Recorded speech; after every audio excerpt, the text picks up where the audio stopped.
कितने लोग हैं जो भगवान नंदी के कानों में कुछ कहकर आते हैं? बोले हो कभी? सीधे बोल देते हो क्या जाकर?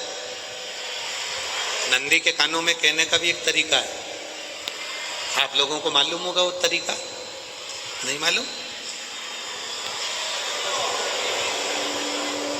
ये बेलपत्री की जो डंडी रहती है ना, बीच का जो भाग है, ध्यान दिए ना जरा सा, ये बीच की जो डंडी है, फिर से देखिए, बेलपत्री के 2 पत्ते और उसके पास में जो बीच की जो डंडी का भाग है, दिख रहा है आप लोगों को?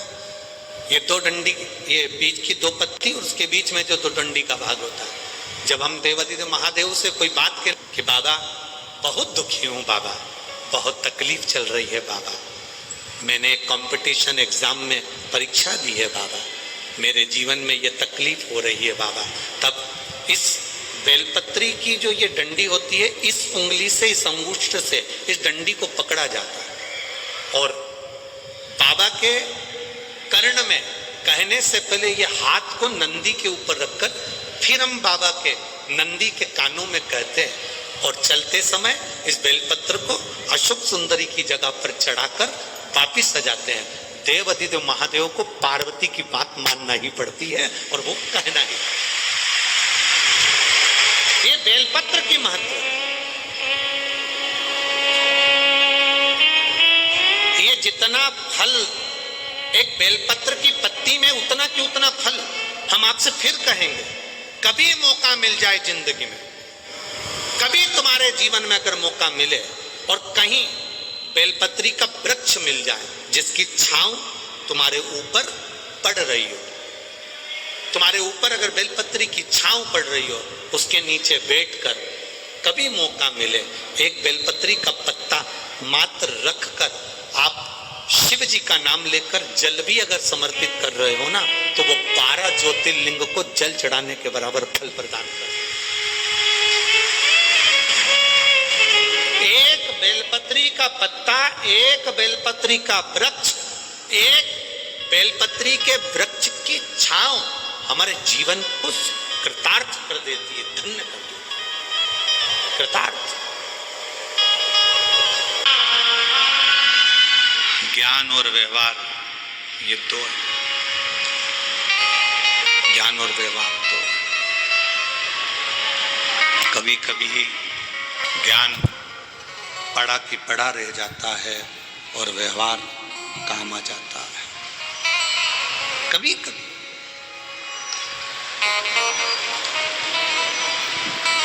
तुम कितने विद्वान हो, तुम्हारी विद्वत्ता तुम्हारे पास में रखिएगा।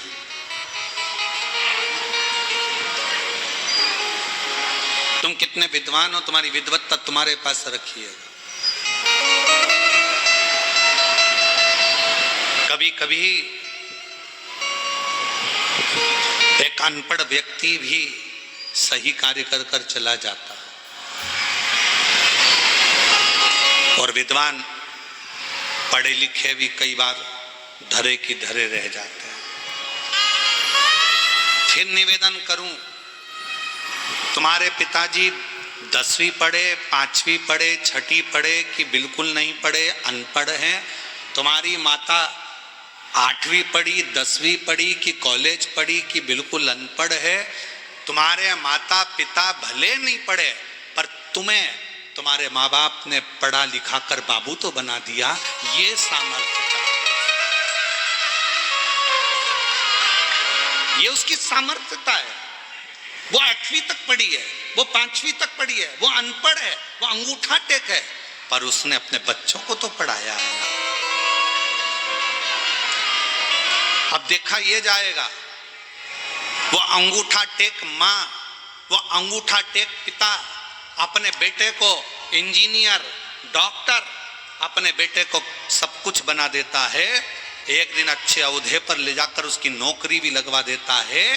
देखना तो ये पड़ेगा कि वो अंगूठा टेक माँ और अंगूठा टेक बाप ने अपने बच्चे को इंजीनियर बना दिया। अब देखना यह है कि तुम पढ़े लिखे अपनी औलाद को कहां तक पहुंचाते हो, वो देखने वाली बात।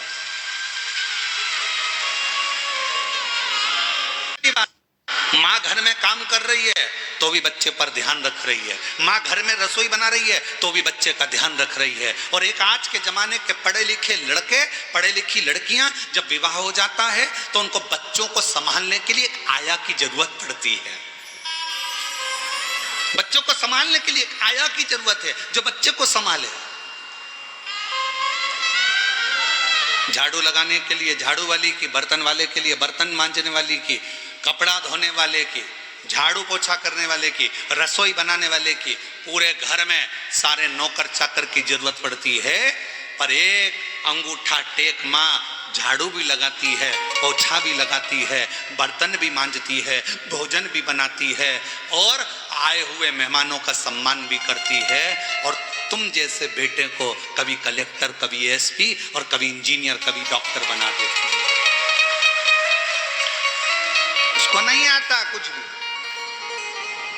वो नहीं जानती, ज्यादा पढ़ी लिखी नहीं है।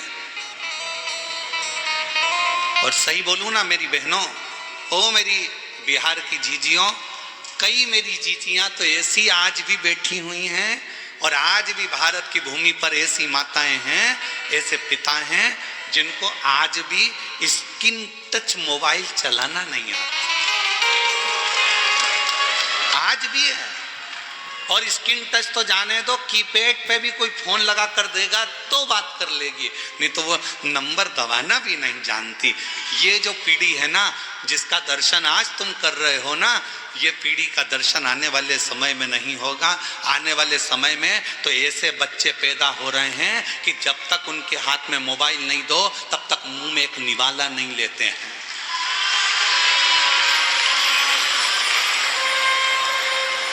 पहले मोबाइल दो, फिर उस पर वो देखेगा एक मोटा हाथी,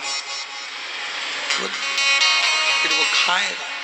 मम्मी उसके आगे पीछे घूमेगी, बेटा खा ले, बेटा खा ले, बेटा खा ले, बेटा खा ले। फिर कई बार बूढ़ी बूढ़ी माताओं के जब छठ पर्व में जब बहुएं आती है ना, मुंबई से, पूना से, पटना से जब बहुएं आती है ना, तो बूढ़ी बूढ़ी बिहार की फिर माताएं कहने में पीछे नहीं हटती। कई बार बिहार की माताएं फिर कह देती है, हमारी भी 4 औलाद थी, हमने पाल पोस के बड़ा कर दिया। खिला देते थे एक बार और खेलने चले जाते थे। और धाए बहू तेरी औलाद से, ऐसी औलाद पैदा करी, उसके पीछे 24 घंटे नाचो, ले बेटा खा ले, ले बेटा खा ले, ले बेटा खा ले, ले बेटा खा ले। गाय ऐसी बहू से कहां ढूंढोगे उसको, कैसे ढूंढोगे उसको? आज भी वो अंगूठा टेक माँ, आज भी वो अंगूठा टेक पिता अपने बच्चों के लिए सब कुछ करना चाहता है, सब कुछ।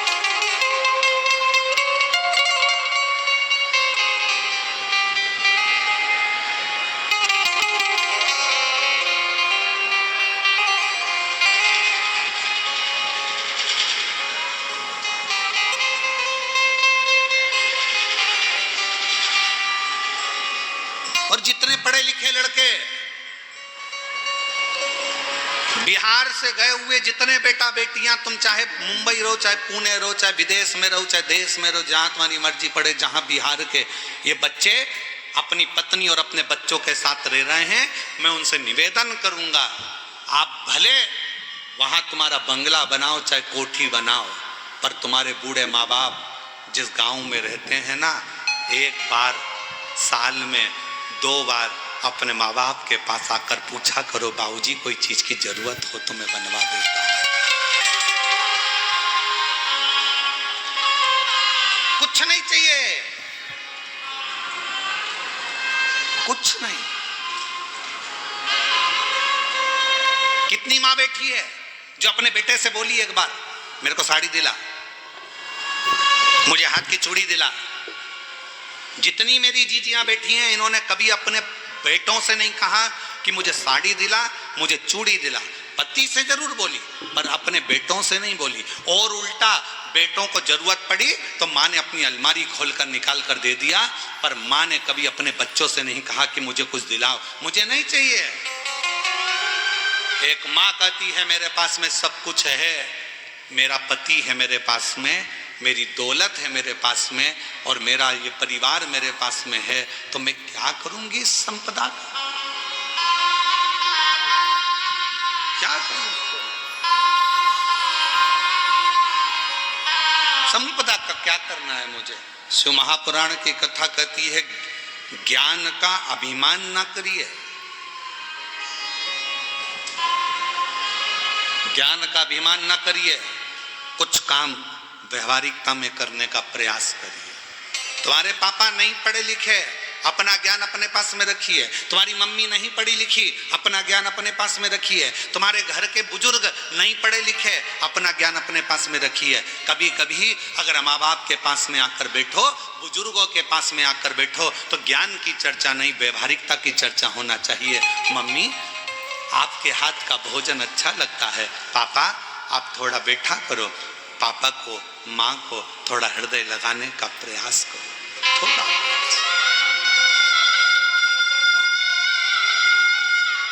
थोड़ा सा प्रयास।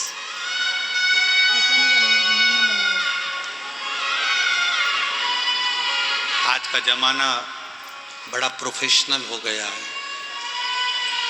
लोग रिश्ते भी केवल तब तक निभाते हैं जब तक उनको तुम्हारी जरूरत पड़ती है, उसके बाद लोग रिश्ता निभाना भी बंद कर देते हैं।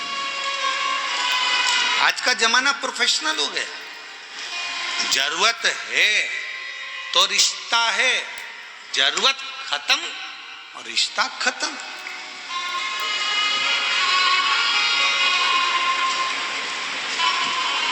संबंध, व्यवहारिकता का संबंध। भानुमति ने रामनाथ से कहा, क्यों चिंता करते हो, अपने बच्चे हैं, आप चिंता ना करिए, आप टेंशन मत लो, आप चिंता मत करो। ये अपने बच्चे हैं, भोजन मिला तो ठीक है, नहीं मिला तो ठीक है। ये आपसे कभी नहीं कहेंगे कि हमें भोजन मिला कि ना मिला, हमें कुछ मिला कि नहीं मिला, ये कभी नहीं कहेंगे। आप टेंशन मत लो।